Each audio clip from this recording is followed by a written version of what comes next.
Now, a lot can be said about corruption, and this is the second point that you want tackled head on.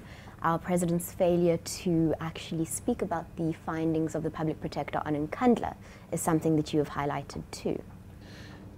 In this particular instance, we've asked for Parliament to reconvene the ad hoc committee. President Jacob Zuma, it's one thing to talk about corruption. It's quite another to take decisive action. And I think President Zuma needs to show leadership, particularly in saying, well, let the ad hoc committee deal with the public protector's findings that found that he benefited unduly. And then, in fact, he must allow that process to take place. He must account to Parliament, which is a structure that elects him.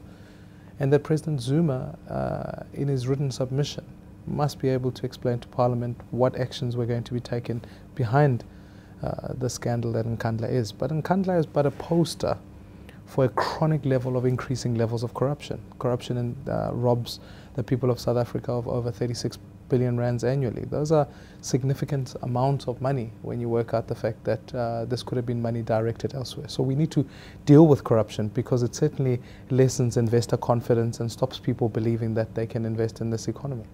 Let's speak about that investor confidence that we're hoping to inject into our economy. One of your points is that we need to create better foreign investment in the country. We need to encourage people to invest. But our new immigration laws may hamper this. So is this something that you see could be brought up in Parliament? I mean, immigration legislation, as we've asked that it be debated properly in Parliament, because it cannot be divorced to our bilateral agreements, some of the agreements that we've put in place about how we can do trade with nations, particularly such as the US, which is a high consumer market, and how do we ensure that South Africa is able to become a nation that exports more goods to make sure those are sold in those nations so that we can boost productivity here but allow easier trade between those nations. So those are key.